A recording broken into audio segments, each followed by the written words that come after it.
성경 말씀 찾아서 함께 읽겠습니다. 마태복음 6장입니다. 신약 성경 마태복음 6장 13절 말씀입니다.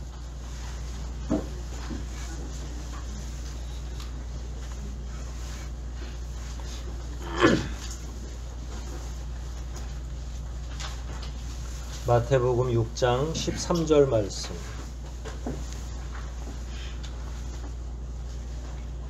찾으셨으면 우리 함께 합독하도록 하겠습니다. 읽기를 시작합니다. 우리가 시험에 들지 않게 하시고 우리를 악에서 구해주소서. 나라와 권세와 아버지의 것입니다.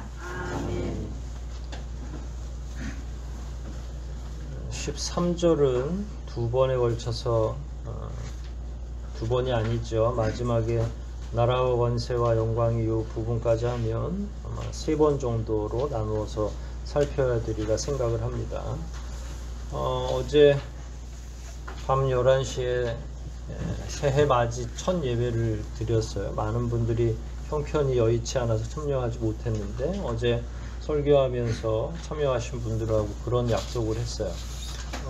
표와 관련된 설교는 1월 넷째 주 정도에 다시 한번 하겠다. 참여하지 못하신 분들도 많은데다가 참여하셨어도 한 달 정도면 또 다 아시는군요. 다 잊어버릴 것 같아서 그때 다시 한번 옛날처럼 새롭게 하는 게 무엇인지를 같이 고민하고 묵상하는 시간을 가져보려고 합니다. 필요하시면 유튜브로 이미 다 되어 있으니까 그 영상을 100% 시청하신다면 넷째 주에 다시 안 해도 되겠죠. 누가 안 했는지는 다 알 수가 없어요. 알면 참 좋을 텐데, 그러면 저희가 개별적으로 말씀을 드릴 텐데, 그냥 그게 유튜브 같은 경우는 그냥 수치만 이렇게 늘어나서 한 재생 횟수가 한 60회 정도 됐다고 하면 다 들으신 걸로 제가 간주하고 넷째 주에 안 하겠지만, 한 20회도 안 된다 그러면 여러분들이 안 들으신 걸로 간주해서 한 번 더 설교를 하도록 하겠습니다. 오늘 내용 이야기하죠. 지난 본문에서는 뭘 다뤘죠? 성탄 전이었겠죠. 네, 죄에 관해서, 그 다음에 바로 시험에 관해서, 그 다음에 다음 주에 악에 관해서, 죄도 어둡고 시험 당하는 것도 별로 그렇게 밝은 이야기가 아닌데, 다음에는 또 악의 문제까지. 그러니까 이게 우리가 가지고 있는 그 연약한 부분을 계속 다루고 있는 거죠. 제일 연약했던 건 뭐죠? 11절에 날마다 일용할 양식을 좀 주십시오. 밥 먹는 게 우리는 제일 연약한 거고요. 그 다음에 죄의 문제, 죄로 가기 전에 시험의 문제, 그 다음에 시험과 죄의 근원적인 악의 문제, 이런 내용들이 우리가 가지고 있는 가장 연약한 부분이기 때문에 아마 주님께서 우리에게 그것을 더 집중적으로 묵상하기를 원하셔서 기도문 안에 넣어 놓은 것이 아닌가 이렇게 생각이 됩니다. 시험이라고 하는 것, 오늘 본문에 보면 시험에 들지 않게 좀 해주십시오 라는 표현이 들어있잖아요. 시험이라고 하는 건 죄의 다른 표현이라고, 다른 표현이 아니라 다른 차원. 그러니까 죄는 아직 아니고 죄로 들어가기 직전 이런 상황이라고 이해를 하시면 될 것 같아요.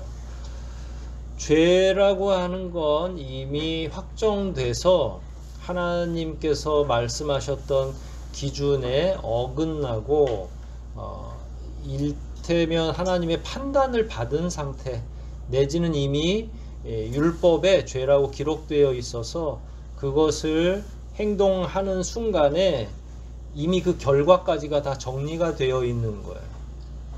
그러니까 죄는 결국은 심판받을 만한 것이죠.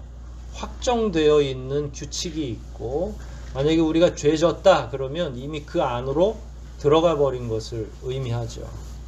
시험은 그 전 단계라고 좀 이해할 수가 있죠. 시험을 받는 것은 아직 죄로 들어가진 않죠. 왜냐하면 시험을 받음에도 불구하고 그 시험에서 이길 수가 있잖아요. 그렇게 되면 죄로 들어가지가 않으니까 죄 앞에 두 갈래 길이 있는 거예요. 그 시험을 통해서 그 시험을 잘 통과할 수도 있고 걸려 넘어져서 죄로 들어갈 수도 있고, 여러분 차원이 다르다는 이야기를 좀 알 수 있으시겠죠. 시험이 뭐냐? 그냥 요 용어로 자체는 조금 어려우니까 다른 번역본에서 사용하고 있는 단어를 모든 대부분의 한글로 번역되어 있는 성경에서는 다 시험으로 번역하고 있는데 딱 하나의 번역본, 공동번역 성경에서는 여러분이 잘 알고 있는 유혹이라는 용어로 번역하고 있어요. 그러니까 시험은 곧 뭐라고요? 유혹이라고 할 수 있다. 근데 이게 이제 원문에 따라서 좀 달리 번역되는데, 그렇다고 이게 헬라어에 100% 맞는 번역인지는 잘 모르겠어요. 하지만 우리가 성경책을 바꾼 이유도 있잖아요. 그 전에 사용하던 성경보다 좀 더 문맥적으로 쉽게 이해하려고 하는 거니까, 헬라어로의 원어가 어떻든지 간에 그래도 한국에서 성경을 읽을 때 가장 쉽게 이해하기 위해서는 이런 다른 용어들로 대체시켜 볼 필요가 있는 거죠. 그래서 시험에 들지 않게 요거를 바꾸면 유혹에 넘어가지 않게, 뭐 요 정도로 그냥 번역을 해도 크게 천국 가는데 지장이 없을 것 같아요. 이것 때문에 우리가 뭐 교리적으로 큰 문제를 직면한다든지 하지는 않겠죠. 그러니까 시험은 곧 다른 용어로는 유혹이다. 그래서 예수님께서는 우리가 죄로 넘어가기 전에 전 단계로서 시험 혹은 유혹을 당할 건데, 아예 그걸 기도문 안에 넣음으로써 유혹에 빠지지 않도록 기도하라고.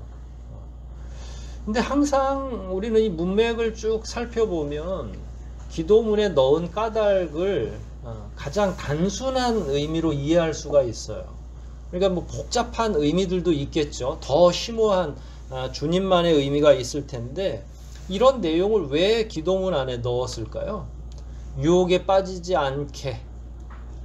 반대로 생각하면 돼요. 만약에 우리가 유혹에 강한 존재면 이런 문구를 넣을 필요가 있었겠어요? 강한 거는, 다른 거는 다 넣지 않죠.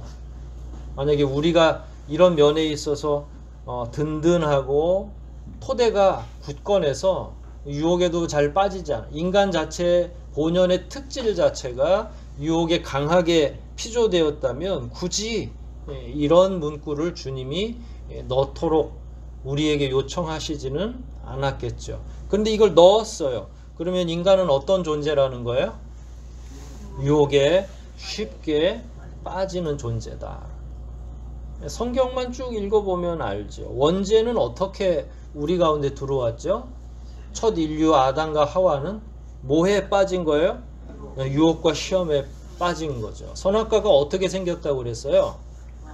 네, 보기에도 좋고 먹음직스럽고 또 지혜를 줄 것 같기도 하고, 그게 뭐라고요? 시험이고 곧 유혹이다.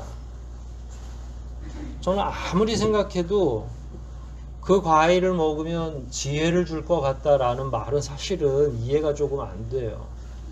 근데 그건 아마도 심리적으로 하나님이 못 먹게 했으니까, 먹지 말라고 했으니까 뭔가 보암직하고 먹음직스러운 건 시각적으로 보여지는데, 이건 의도를 자기들 나름대로 생각을 한 거죠.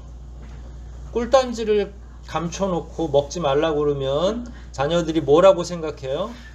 저건 분명히 맛있을 거야. 뭔가 저게 몸에 좋으니까 못 먹게 하는 거야.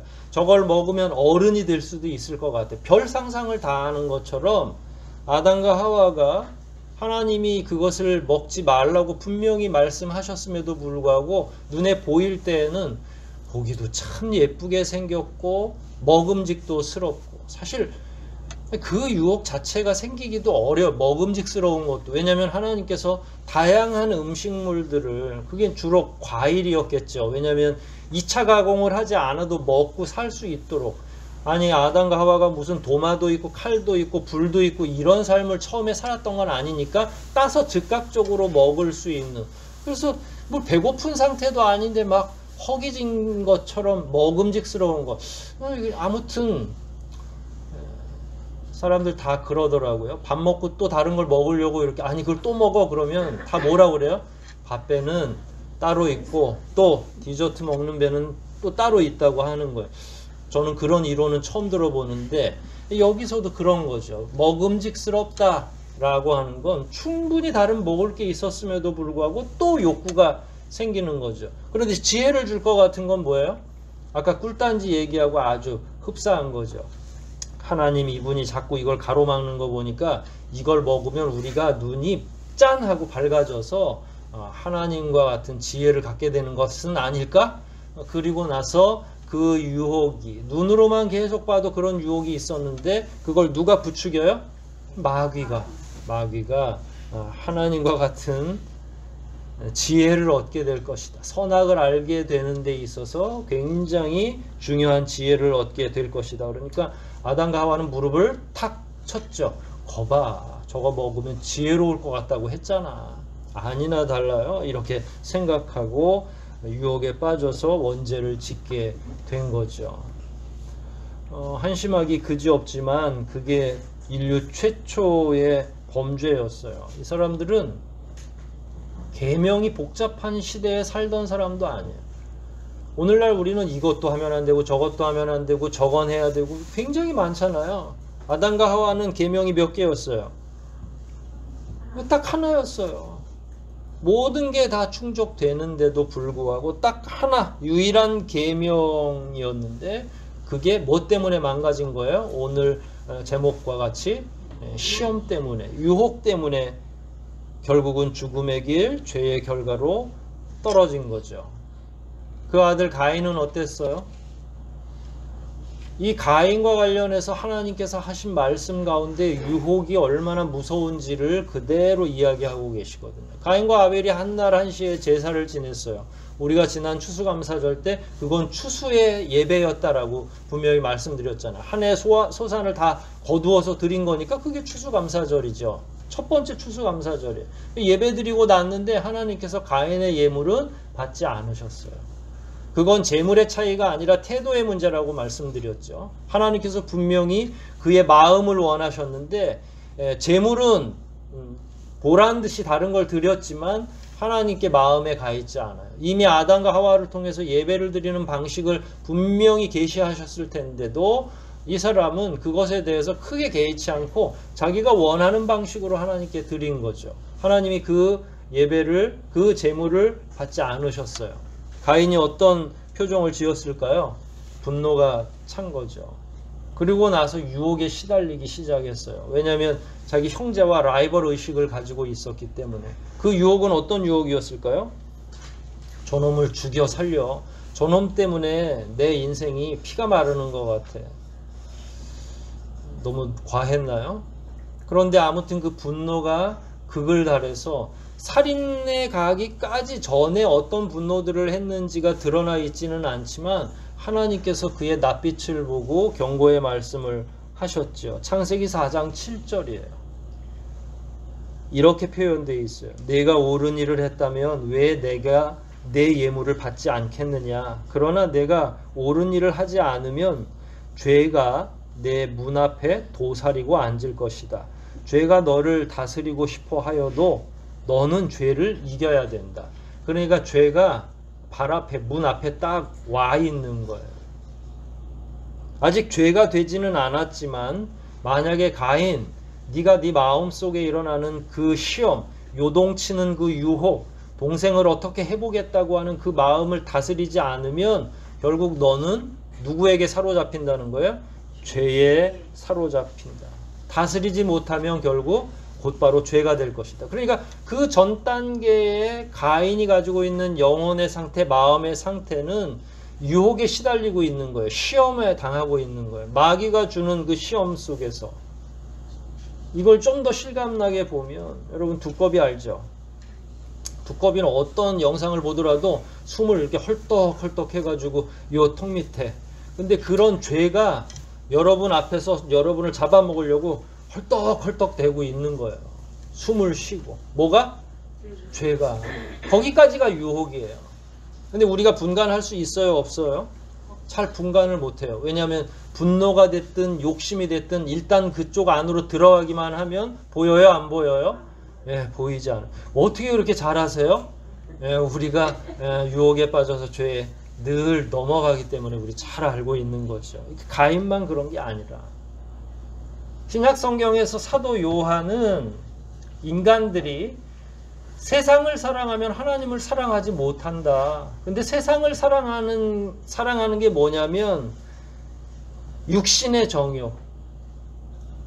아시죠? 육신, 안목 이렇게 표현했잖아요. 우리 표현으로는 육신의 정욕과 눈의 욕심, 삶에 대한 자랑. 그러니까 처음에 시험이라는 용어는 유혹이라는 용어로 하나만 대치됐지만 신약으로 넘어오면서 인생들이 가지고 있는 삶의 현장이 더 넓어지고 있으니까 정욕도 시험에 포함되는 용어고, 그 다음에 눈의 욕심도 시험에 되는 거예요.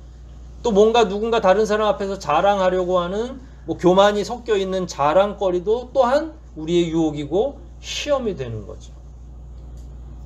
결국 시험과 동일한 용어들이 성경의 곳곳에서 발견되는 거고, 만약에 거기에 넘어지면 어떻게 돼요? 육신의 정욕을 끝까지 채우면 죄에 들어가는 거죠. 눈의 욕심에 눈에 차는 걸 다 어떻게 해보겠다고 하면 그 또한 죄악으로 들어가는 거죠. 교만해서 삶에 대한 자랑으로 시간 가는 줄 모르면 하나님 자랑 대신에 자기 자랑하다가 결국은 세월을 다 좀먹고 죄악으로 빠져들겠죠. 결국은 시험과 동일한 의미로 사용되고 있는 거예요. 이런 것 때문에 실패한 인생들이 성경에는 굉장히 많이 있어요. 가인뿐만 아니라 그 후손인 라멕도 하나님 앞에서 유혹을 이기지 못하고, 사울 왕은 어땠어요? 다윗에 대한 열등감, 거기에서부터 유혹을 계속 받는 거죠. 끝내 그가 미친 사람처럼 광인이 돼버려서 사탄에게 속고 하나님 앞에서 큰 죄악을 저지르게 되죠. 다윗의 아들 가운데 압살롬이라는 사람은 무엇에 대한 유혹에 넘어간 거예요? 자기가 왕이 되어야 되겠다는 권세에 대한 욕망이 그를 사로잡힌 거예요. 욕심이 그 사람을 사로잡기 시작하면 그 다음에 헤어나오기가 어렵죠. 예수님을 팔았던 가룟 유다는 어떤 유혹을 이기지 못한 거예요? 단순히 돈은 아니죠. 뭔가 예수님을 통해서 자기가 입신양명하고 세상을 좀 떵떵거리며 살 수 있을 줄 착각했던 거예요. 그 유혹에 빠진 거죠. 잘 되려고 하는 건 어떻게 보면 자연스러운 우리의 욕구일지 모르지만 그게 과도하게 지나치거나 과도한 다른 방식을 수용하기 시작할 때는 곧바로 범죄로 떨어지는 거죠. 여러분들이 영혼이 잘 되고 범사가 잘 되는 것은 참 좋은 일이죠. 그런데 잘 되기 위해서는 하나님의 방식대로 해야 되는 거예요. 그러나 여기에 등장했던 많은 사람들은 하나님의 방식이 아니라 세상의 방식, 때로는 사탄이 교묘하게 우리에게 유혹으로 건네준 것을 덥석 받아들일 때 결국은 유혹을 못 이겨서 죄로 연결되고 그 죄는 영원한 사망으로 넘어가는 거예요. 유혹에 넘어가면 어떻게 됩니까? 즉각적으로 죄에 들어가는 거예요. 물론 그 다음에 이제 참된 회개를 하면 하나님께서 용서하시지만 그렇지 않은 경우는 바로 사망으로 직결되죠. 여러분, 인간은요 유혹에 빠지기 쉬워요. 왜 유혹에 빠지기 쉬우냐? 다른 모든 피조물 중에 인간이 유혹에 빠지기가 제일 쉽습니다. 그러면 어떤 사람들은 그걸 하나님 탓으로 돌릴 수 있겠죠. 하나님께서 처음부터 우리를 강심장으로 만들고 어떤 유혹에도 견딜 수 있도록 만드셨으면 유혹에 안 빠질 거 아닙니까? 이렇게 생각하지만 우리는 짐승이 아니잖아요. 저 산에 있는 돌이나 나무가 아니잖아요. 그건 우리가 연약하게 창조되었기 때문이 아니라 하나님이 다른 피조물들과는 구별되게 인격적으로 교제하기를 원해서 그랬던 거예요. 말이 통하는 상대로 우리를 하나님의 형상대로 만드실 때 우리에게 선택할 수 있는 의지의 자유를 주셨어요. 하나님을 경배하고 우리가 너가 원하는 대로 한번 살아봐 라고 하나님이 의지를 주신 거예요. 선택할 수 있는 의지. 근데 그게 자유예요. 근데 그것 때문에 우리가 연약해지고 있는 거죠. 여러분, 일반 피조의 세계는 나름의 원칙들이 있어요. 동물의 세계를 보면 약육강식이죠. 근데 또 꼭 약육강식만 있는 게 아니에요. 만약에 약육강식으로 만약에 강한 자들만 세상에 존재한다면 저 대양의 큰 바다에는 고래만 있어야 되잖아요. 그 친구가 제일 크니까 고래하고 상어가 다 있어야 되는데 오히려 때로는 약육강식의 원리를 넘어서는 하나님의 섭리가 있는 거예요. 개체수를 하나님이 조절하시더라고요. 우리는 잘 몰라요. 그런데 밀림에서도 마찬가지죠. 밀림의 왕자들이 사자든 혹은 산의 호랑이든 더 센 짐승들이 있겠죠. 예전에는 코끼리보다 더 큰 멈머스라고 하는 맘모스가 있었어요. 그런데 그 개체수가 세상에 제일 많습니까? 그렇지 않아요. 그들보다 더 작은 모양의, 그들에게는 비록 잡혀 먹지만 그런 개체수가 훨씬 많죠. 그런데 그게 조절이 되더라고요. 그러니까 약육강식이라고 무조건 강하고 거대한 것만 살아남는 게 아니라 하나님이 알아서 돌아갈 수 있도록 하나님의 통치가, 하나님의 섭리가 그 가운데 있는 거죠. 그러니까 일률적으로 약육강식이라고 말할 수는 없어요. 하지만 인간은 어떻게 사나요? 약육강식인 것처럼 짐승, 동물의 하나의 부류로 따진다 그러면 그런 게 우세할 수도 있겠죠. 요즘에는 그런 법칙도 안 되고 이제는 수저를 타고나야 된다고. 하나님이 만들어주시는 게 아닌데 인간의 법칙 안에서. 인간은 그런 것 다 차치하고 자유로운 선택의 의지를 주셨어요. 그것 때문에 우리가 혼란을 당하는 거죠. 그런데 자유로운 선택의 의지만 주신 게 아니라 하나님이 옳고 그름을 판단할 수 있는 기준도 주셨다는 거예요. 제일 어린 효우도요, 뭐가 옳은지 뭐가 하면 안 되는지 다 알아요. 때로는 의도를 가지고 하지 말라는 걸 할 때도 있어요. 조금 있으면 이제 미운 5살이 되겠죠. 그러면 이제 또 어떤 변화가 올지 모르지만, 그러면 그 녀석이 아무것도 모르느냐? 그렇지 않아요. 자녀들을 키우다 보면 옳고 그름을 알아요, 몰라요? 정말로 알더라고요. 그건 부모가 가르쳐 주기도 하지만 선천적으로 하나님이 우리에게 심어준 게 있어요. 그래서 아무리 선택의 자유가 있더라도 결국 우리는 하나님을 선택할 수 있는 의지적인 자유들이 분명히 있음에도 불구하고 자꾸 뭘 선택한다는 거예요? 어디에 넘어가는 거예요? 시험에 넘어가고 유혹에 넘어가는 거죠. 거기에다가 또 하나님이 뭘 주셨어요? 심지어 양심도. 인생들에게 양심을 준 거죠. 그런데 그것도 모자라서 하나님이 혹시 양심하고 자유의지 혹은 옳고 그름을 판단할 수 있는, 옳은지 그른지를 알아갈 수 있는 감각적인 것, 이런 것들로도 모자랄까봐 또 뭘 주셨어요? 말씀을 주신 거예요. 율법을, 계명을. 그냥 인간이 타고난 본성 안에서 그걸 해결하기를 원하셨는데 그것 가지고도 안 되니까 명문으로 써주신 거죠. 이거는 해도 돼, 이건 하면 안 되라고 명확하게. 그러니까 우리는 지금 만약에 유혹을 넘어간다면 뭐 몇 가지를 다 지금 거절하고 있는 건지요, 모를 정도예요. 하나님이 주신 양심도, 옳고 그름을 판단할 수 있는 것도, 그리고 우리의 자유로운 선택의 의지도 그냥 다, 그리고 심지어 그리스도인들로 살아간다면 분명히 하나님 말씀이 뭘 요구하는지도 다 알고 있는데, 그러니까 우리가 죄악으로 넘어갈 때, 유혹으로 넘어갈 때, 시험에 당할 때 보면 4가지, 5가지를 한 번에 다 어기고 거기까지 기어코 가는 거예요. 그러니까 우리는 굉장히 의지가 강한 존재들이죠. 어디를 향해서? 죄악을 향해서. 근데 그 순간에 거기에 씌인다고 그러죠. 뭐에 씌인다고 그러죠. 귀신에 씌는 건지 마귀에 씌는 건지. 거기에 쓰이게 되면 보여요, 안 보여요? 하나님의 말씀이 보여요? 양심이 막 작동합니까? 처음에는 아주 작은 것 하나 잘못해도 두근두근 거리죠. 그러다가 점점 어떻게 돼요? 여러분들 정도면 하나도 두근거리지 않아요. 옳고 그름을 뻔히 알지만 뭐 그냥 고개 끄덕끄덕 거리고 마는 거죠. 아주 민감한 영적인 상태가 유지되지 않고 이제는 편하게 유혹도 직면하고 하나님께서 원치 않는 일도 서슴지 않고 하는 거예요. 그래서 유혹에 직면해서 죄악으로 넘어가는 일이 너무 쉬운 거죠.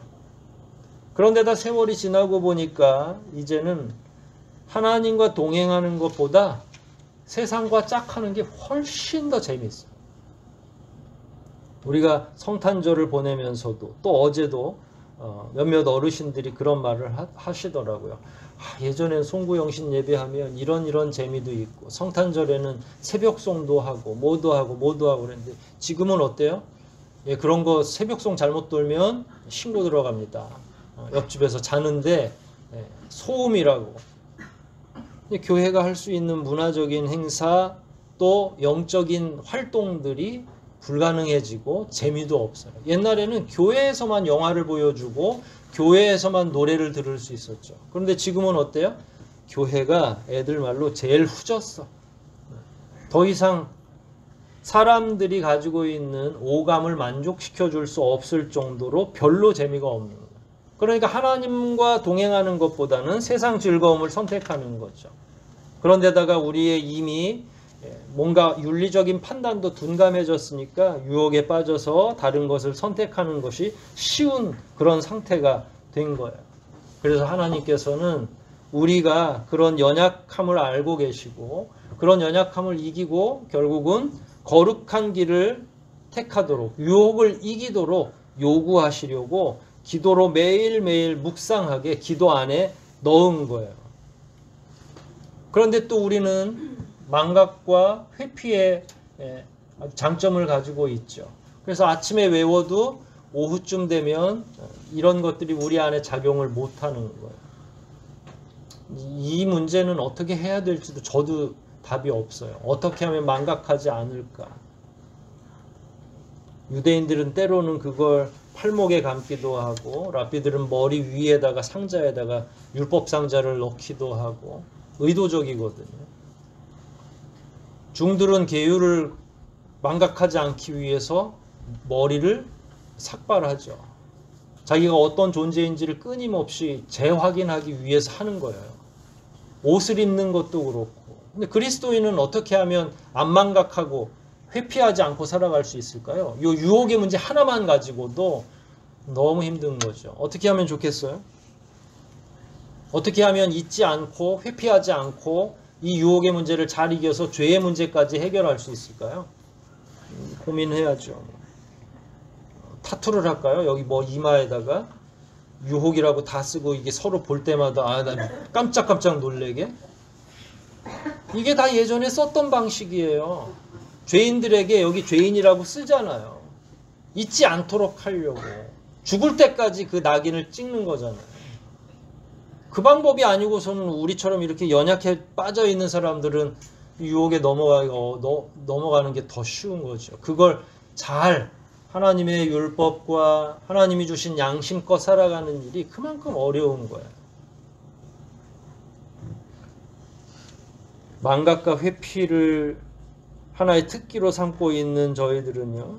특히 하나님의 거룩하심이나 우리에게 요구하시는 경건 이런 것들을 더 빨리 망각하는 경향이 있죠. 왜냐하면 우리가 먹고 마시고 즐기는 데 특화되어 있는 인생들이기 때문에 그렇게 되면 결국은 끝내 망하게 되는 거죠. 끊임없이 계속 죄를 뒤집어 쓸 수밖에 없는 거예요. 이걸 인위적으로 고치기 위해서 시도했던 사람들이 있어요. 망각하지 않도록. 근데 그러려면 돈이 좀 필요해요. 설에 의하면 알렉산더 대왕의 아버지인 필립 2세가 항상 제가 설교 때 몇 번 이야기했어요. 시종을 옆에 두고 그 시종한테 해골바가지 하나를 들고 있으라고 그랬어요. 그리고 뭐가 좀 유흥이나 이런 데 왕이 빠지려고 하면 그 시종이 뭐라고 얘기를 해요? 왕이여 왕은 죽을 몸임을 기억하소서. 열받죠. 왕이 뭐 술 한잔 좀 하려고 그러면 왕이여 왕은 해골 이렇게 갖다 대놓고 장치예요. 그래서 아까 제가 돈이 필요하다고 그런 거예요. 여러분들은 죄에 빠질 존재입니다라고 계속 누군가 얘기해 주려면 그렇게 해야 되는 거죠. 실제로 이런 문화를 일컬어서 메멘토 모리라고 해요. 죽을 사람임을 계속 기억하는 거. 이 로마 시대에는 개선 장군들이 전쟁에서 이기면 거의 신적인 추앙을 받았다고 그래요. 그래서 마차에 태워가지고 로마 시내를 퍼레이드를 쭉 하는데 모든 사람들이 이 사람을 집중하고 있고 그 마차에 탄 사람은 덩달아서 막 기분이 업되는 거예요. 야, 이들이 나를 신처럼 추앙하고 있구나. 그리고 마음만 먹으면 이제 마음 먹는 게 이제 왕을 죽여야 되는 거예요. 이제 마음만 먹으면 자기도 이 나라의 왕이 될 수 있는 거죠. 로마의 왕들은 다 단명했어요. 독살당하거나 칼로 죽거나 누군가가 다 죽이는 거죠. 암투에 의해서. 2대, 3대가 없어요. 그러니까 자기가 그런 신적인 추앙을 받는데 퍼레이드 하는 날 방금 전에 필립 2세처럼 가장 천한 노예를 같이 태워요. 너도 이 사람과 별반 다르지 않다라는 거예요. 근데 그 노예가 하는 역할이 똑같은 역할이에요. 그 장군이 막 환호하고 막 정말로 기분이 점점 들뜰 때에 이 노예가 뭐라고 그러는 줄 아세요? 메멘토 모리를 기억하라고. 장군님도 죽을 거예요. 멀지 않아서. 찬물을 일부러 끼얹는 거예요. 방금 전에 전쟁에서 이기고 지금은 신으로 추앙받고 있지만 더 겸손하라고. 만일 그것을 망각하게 되면 당신의 파멸을 초래하게 될 것이니까. 자신의 욕망을 부추기지 말도록 장치를 아예 마련해 놓은 거예요. 물론 그래도 그 욕망을 따라서 망하는 사람들은 로마에서 얼마든지 찾아볼 수 있죠. 저는 주기도문이 우리에게 그런 장치라고 생각해요. 메멘토 모리하고 똑같은 장치라고 생각해요. 그래서 주기도문은 자주 암송해야 되는 거죠. 주님이 우리가 자주 망각하니까 매주마다 매 시간마다 예배 때마다 가정 예배 때마다 뭘 외우도록 합니까? 주기도문. 그 가운데 뭐가 있어요? 이 내용인 거예요. 너희는 유혹에 빠지기 쉽고 유혹에 연약하기 때문에 그 유혹에 넘어가기만 하면 죄에 빠지고 영원히 죽을 거야. 그 존재임을 스스로가 기억해야만 한다.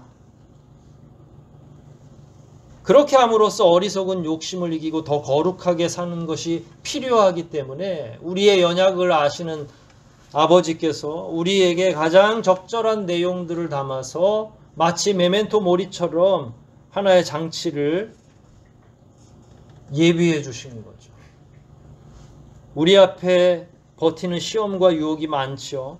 그런데다가 우리는 자주 망각하고 회피를 하려고 하죠. 만약에 이런 상황을 방치할 경우에 우리의 영혼은 어떻게 되겠습니까? 멸망하는 거죠. 죄로 다시 들어가는 거예요. 이걸 깨닫고 유혹에 빠지지 않기를 기도해야 되는 것. 그게 주님이 주기도문 안에서 유혹의 문제를 이야기하신 거예요. 이게 영적인 우리의 전쟁 아니겠습니까? 이제 2023년을 우리가 어떻게 보내야 될지를 고민할 시간이죠. 표처럼 옛날처럼 새롭게 되기를 원한다면 이런 문제들이 해결돼야 되죠.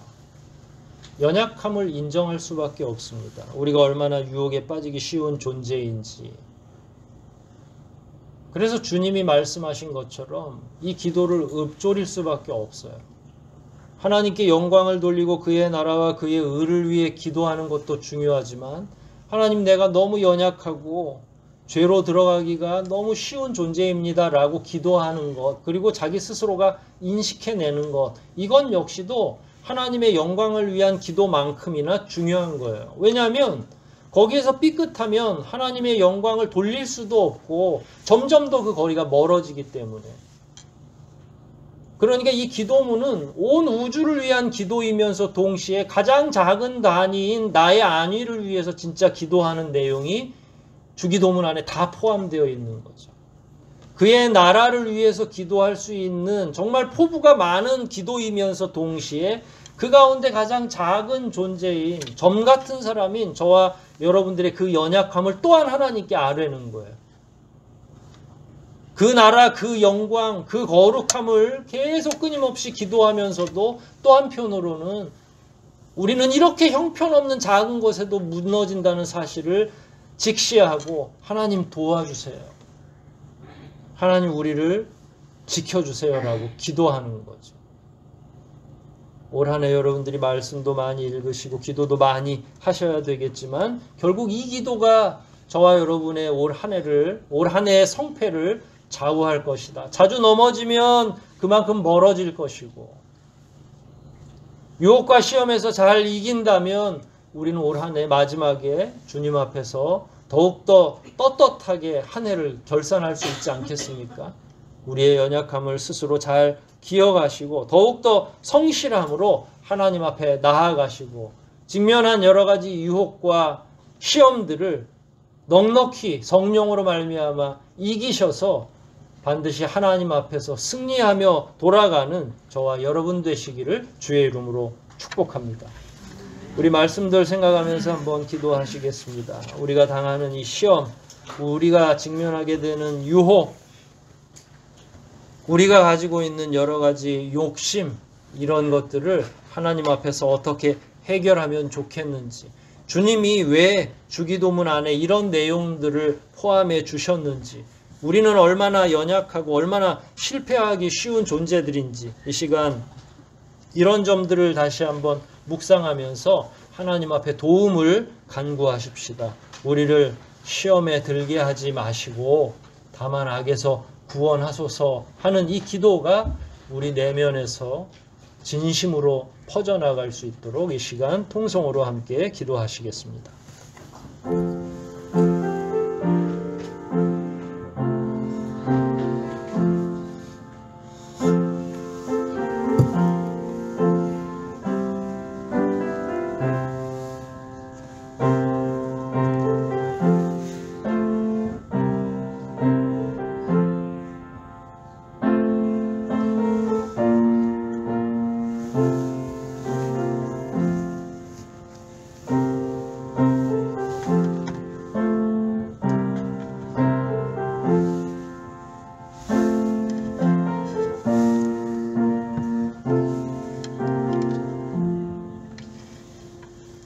우리의 연약함을 아시는 아버지 하나님, 우리가 멋지게 기도할 때에는 그의 나라와 그의 의를 위해 기도할 정도로 우리의 지위가 높은 것처럼 보여도 사실은 이 세상에서 가장 깨어지기 쉬운 그런 영혼을 가진 존재임을 우리가 배웠습니다. 얼마나 염려스러우셨으면 유혹을 넘기게 해달라고 기도할 것을 우리에게 요청하셨겠사옵나이까. 우리는 그토록 연약한데 우리 앞에 직면되어 있는 유혹의 거리들은 점점 더 강해지고 점점 더 많아지고 있습니다. 마귀의 계궤가 얼마나 심각한지 저희의 힘만으로는 저항하고 대항할 능력이 없습니다. 성령께서만, 삼위일체 하나님께서만 이 일을 도우실 수 있고 우리를 악에서 구원하실 수 있는 줄 믿사오니 매 시간마다 우리 성도들의 삶을 돌아봐 주시고 유혹의 직면에 있다면 기꺼이 그 모든 것들을 깨트리고 승리할 수 있도록 특심한 믿음과 용기를 허락하여 주시옵소서. 그렇게 한 해를 살기를 소원하는 주의 사랑하는 모든 자녀들마다 성령으로 인쳐주시고 반드시 승리하게 도와주시옵소서. 모든 것 주님께 의탁하오며 예수님의 이름으로 기도하옵나이다. 아멘.